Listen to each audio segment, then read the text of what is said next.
Countries are currently meeting in Vienna to try to bring the United States back into the Iran nuclear deal.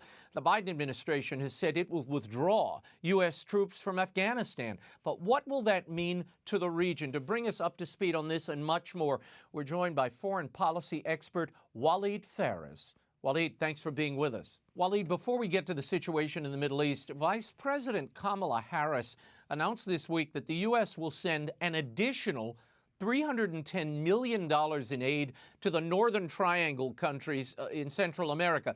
In addition, 16 Department of Homeland Security employees will be sent to Guatemala to train members of the Guatemalan task force in an effort to upend the migrant crisis overwhelming authorities at the border.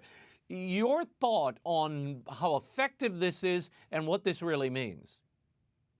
Well, my friend, this is what the Trump administration tried to do, advocated, which is to engage these countries in Central America so that there are no refugees crossing their borders and addressing these matters. Unfortunately, it took so long for this administration to realize that the policy they have criticized is the policy that now they're coming back to in a way or another way. Yeah, no, they did away with all the Trump agreements with Guatemala and Mexico, threw them out by executive order the moment they came into office. Now they're trying to rebuild the bridges, and the border is being stormed. So it's a humanitarian nightmare. Let's hope they can do something to stem the tide of people coming. On Tuesday, several countries resumed talks in Vienna, focused on bringing the U.S. back into the nuclear deal with Iran. Now, during a press conference this week, State Department spokesman Ned Price talked about the U.S. approach to Iran this way. What we are focused on is one thing and one thing only, and that is achieving and securing an agreement that verifiably and permanently prevents Iran from ever obtaining a nuclear weapon. Does re-entry into the Iran nuke deal keep Iran from developing a nuclear program, Walid? No. It all is about the intention, strategic intention of the Iranian regime. We've argued that before the Obama administration, during those 8 years and during the 4 years of the Trump administration, the problem is not the actual deal. The problem is the Iran regime. It could manipulate any deal. And then look what happened when the first deal was signed in 2015. The Iranian regime used the deal to get the money, buy the weapon, pay their militias, control 4 countries in the Middle East: Iraq, Syria, Lebanon, and Yemen. And now the spokesperson of the State Department, if we paid attention to what he said, we want to reach a deal. So that even themselves, they don't believe that this deal is going to be the legitimate one. And good luck to negotiate with the Iranian regime without pressures. So that combination that the Trump administration brought, pressures and a new deal, now they're going back to it in a way or another. Iran is demanding the lifting of sanctions by the U.S. Will that make a difference? Do you think the U.S. will lift those sanctions to get the deal you just talked about? First of all, it's a mistake. The only leverage we have as Americans are these sanctions. We lift those sanctions if the Iranians will say, okay, we're going to disband the militias. We're going to stop purchasing and developing ballistic missiles. We are actually going to stop producing a nuclear, weapon. If the Iranians at least make the statement, we're not even asking them to do it immediately. If they make that statement, we may consider the engagement and discussions about the sanctions. But the ambiance in Tehran is no, we are winning, we are controlling, the Americans are afraid.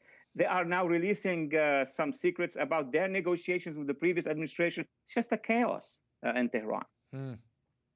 Now, these talks are happening just days after a leaked audio emerged of Iranian Foreign Minister Javad Zarif.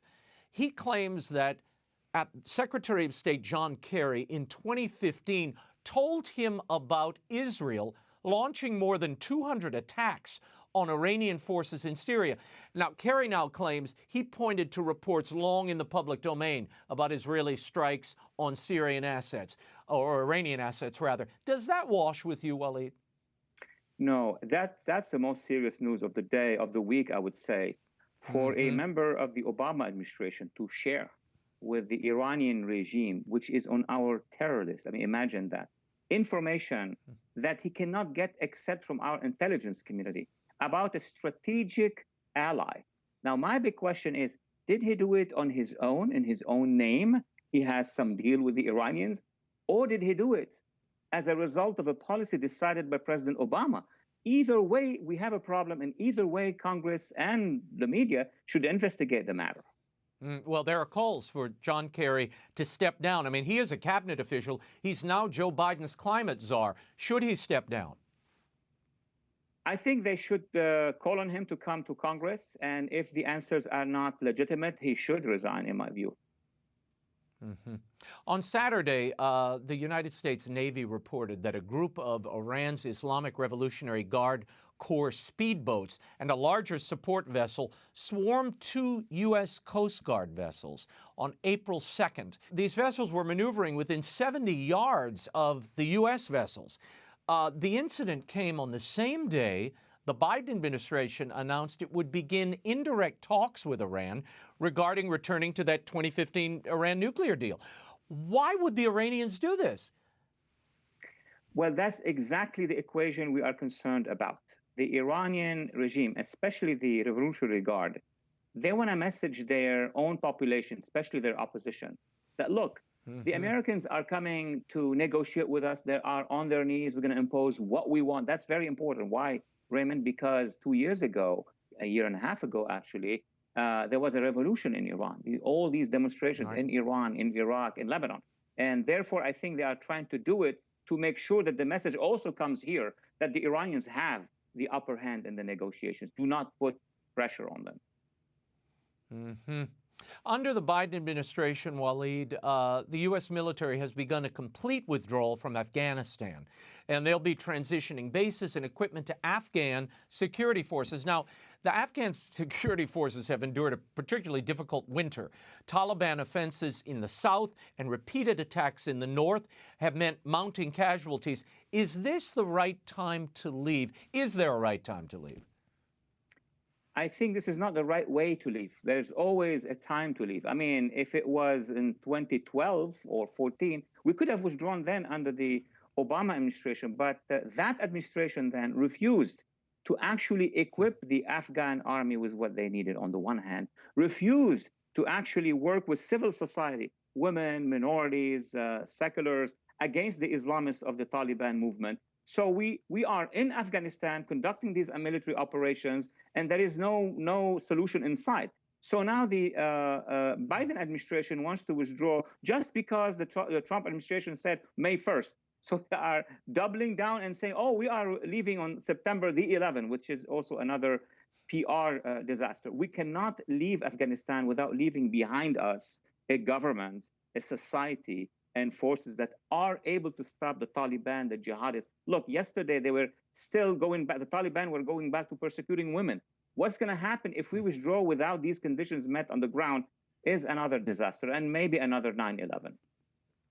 Well, I want to move on to Lebanon. Undersecretary of State David Hale recently visited the country to encourage their leaders to quit their sectarian and self-serving bickering. Joblessness, lack of basic health care, food shortages are factors that continue to be a huge problem for the Lebanese. And Hezbollah is a force in Lebanon with close ties to Iran. How should the U.S. be dealing with Lebanon right now? Raymond, in Lebanon, there is one top, very high priority. Everything else could be fixed by the Lebanese themselves. So when U.S. officials talk about Lebanon or visit Lebanon, what they need to do is to tell the world and tell the Lebanese that, first of all, we need to disarm Hezbollah. I mean, what kind of reform are you going to do if Hezbollah is in control of everything? What kind of foreign aid are you going to send if Hezbollah is going to receive it at the end of the day? We should be very clever dealing in Lebanon with civil society that showed that they are rising against Hezbollah. Lebanese army, we should support them and make sure that they direct their efforts to disarm Hezbollah. And we have all the legal tools, including an important UN resolution. I worked on it some 15 years ago, 1559, that actually calls on Hezbollah to disarm. That's what we should be doing.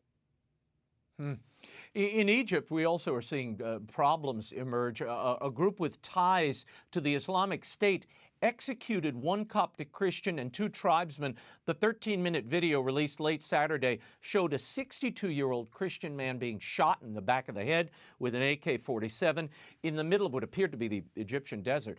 What do you make of this incident? I thought ISIS was defeated. It's a very sad video. I saw it, and many people in Washington did see what happened. And this is not the only incident. Many Copts, if you remember, were killed, maimed, massacred by ISIS, right, mostly in the northern part of the Sinai. So the U.S. policy should be very clear that we are standing with our allies, in this case, the Egyptian army, the Israeli army, the Arab coalition army, to defeat in a very strong way, not just ISIS, but what we have not done really is to defeat the ideology of ISIS. And unfortunately, this administration, like the Obama administration, is going and saying, well, the root causes are not the jihadi ideology, they are everything except the jihadi ideology. So we need to do a change of how to address that matter, not just on the battlefield, but in the war of ideas as well. During a virtual panel discussion this past week, Iraqi Cardinal Louis Raphael Sacco reiterated his call for the creation of non-confessional states in the Middle East. He said, I think the only future for countries in the Middle East is to set up a secular regime and to respect religion. What we need is to end this mentality that Christians are infidels, this mentality of sectarianism. If I have some particularism, that doesn't mean I am not Iraqi or that I am someone outside, end quote. Can a secular regime exist in Iraq or other countries in the Middle East, Walid? Look, Raymond, after World War I and the collapse of the Ottoman Empire, the last caliphate, what did those middle-class elites in the cities do? Exactly what the patriarch was calling for. That's last century, 1920s. And why this did not happen? Because precisely of the ideologies of jihadism, Salafism, Khomeinism that came out of the region. And the problem has been here in America and in the West, not recognizing that the ideology of the Muslim Brotherhood, which has been the most dangerous because it creates those waves, is the one that we need to push against. And fortunately, the Brotherhood, as you know, we discussed it many times, had great influence during 8 years of the Obama administration, which delayed the fight in Afghanistan, which delayed the fight in rising those secular societies in the Middle East. So again, I go back to my important motto, you need to win the war of ideas. And then I agree with the patriarch. Then by itself, pluralism and secular ideas will prevail. But right now, you don't have the population anymore. They've killed off or scattered the what you call civil society. Those Christian voices, those moderate Muslim voices, they're gone. I mean, that's the biggest challenge, it seems to me, in the region. I agree. And remember what happened. We had always opportunities in the Middle East, and those opportunities were not seized enough. For example, the last one, 2019, during the fall of 2019. I mean, imagine a whole society, mostly young people, boys and girls, rise in Iraq against the sectarian militias, the Shia sectarian militias, and also against the Daesh. Same thing happened in Lebanon. Millions of people were rising against Hezbollah. Same happened in many places. I mean, look, in Egypt, we discussed it so many times years ago, how the Egyptian people rose against the Brotherhood and then got rid of them. And now Egypt is in a much better position. Imagine if Morsi stayed in power for all these years. So yes, we need to support these civil societies. And unfortunately, the minorities among them, Christians, Yazidis, and others, are shrinking. It's a question of demography now. Cardinal Sacco said the Pope's recent visit to Iraq has increased respect for non-Muslims, especially Christians. Will that last? First of all, let's be a little bit specific and add to what the Patriarch has said. This visit impacted and got the admiration and respect of the people who already like the Pope, who already like this multi-ethnic, multi-religious society, meaning those people who want to get rid of the extremists. It did not alter the view of the extremists, but it isolated them further. So the Pope can do as much as he can. He can visit, he can support, he can deliver speeches. The rest of the work is on the shoulders of countries like the US, France, NATO, Arab coalition, Israel, to come together and help those who are in need to fight and resist the jihadists of all kinds. This month, President Biden formally recognized the killings of more than 1 million Armenians by the Ottoman Empire at the very start of the 20th century. He called it a genocide. Beginning on April 24th, 1915, with the arrest of Armenian intellectuals and community leaders in Constantinople by Ottoman authorities, 1.5 million Armenians were deported, massacred, or marched to their deaths in a campaign of extermination. The American people honor all those Armenians who perished in the genocide that began 106 years ago today. What do you make of the administration's announcement? Why do you think they decided to do it now, 106 years after the genocide? You know, from an American perspective, it's overdue. Should it be the Biden administration or the previous administration, this should have been done. It's been done now. It's important that this message will go around the world that we don't accept genocide, from the Holocaust to any genocide regarding any religion around the world. We stood with the people in the Balkans when this happened to them. We stood with the people of Darfur in Sudan when this happened to them, from all religions. The problem is what we're going to do about it. Meaning, yes, declaration of genocide is important, but practically on the ground, we go back to your previous question. We need to protect these minorities. Those who are shrinking in numbers won't have the luxury, to just believe in declarations. We need to have a policy. And a policy in Turkey would be, number one, to pressure this government, which basically is taking, the Islamist ideology to levels never seen before in Turkey, because Turkey had a tradition of being secular, and then make sure that all minorities are represented, are accepted, and that most importantly, the educational system in the Middle East is reformed. Yeah, well, Walid, this speaks to your working theory, and I think it's more than that, a practical approach to peace in the Middle East, which is you have to encourage and nurture civil society. Turkey's a perfect example with Ataturk of a secular society that everyone thought, oh, here's enshrined in the middle of this region, here's a secular society forever and ever. And now we're seeing it totally dismantled and Islamicized. Civil society and democracy and all these values are a work in progress. You cannot just have one government, like in this case, Ataturk, and he used some sort of pressure as well.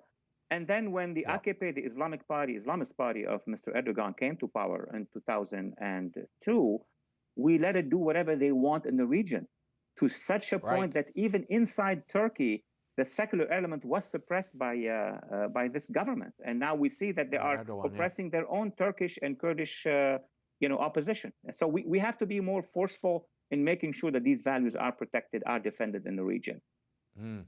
There was a new Morning Consult poll this week, and it found that the U.S. global standing has noticeably improved since Biden took office. U.S. favorability is up 47 points with Germany. It's up 37 points with France. But China and South Korea have a negative view of Biden. A 2-point drop in South Korea, a 13-point drop in China. What does that tell you? Europe is clearly in love, but Asia is not so much. First of all, I have an issue with all these pollings. Who are we polling? The people who are being polled are a class of citizen. And it's very interesting that Western Europe has the same, almost comparable culture to the United States. Only the intellectuals, their Hollywoods, the professor of university, they are the ones who are making the call, how to answer, etc. But having said that, that's not true that all of the world has a favorable view of this administration. Those who want to pursue the same policies, Germany, France, obviously, like for the Iran deal, their companies are very happy that we are going back to the Iran deal. They're going to make money. But civil societies in Eastern Europe, Central Europe, the Arab world, in Africa, I'm not sure they are very excited, because our position now is that we can cut deals with authoritarians. That's not exactly what the people in tough areas are very excited about. Yeah, no, what we're seeing is a return to the default. This is a return to the default of old, the way business was done back in the Obama days and long before. We'll see how that pans out, as you said, for the civil society on the ground. Walid Phares, thank you as always for being here.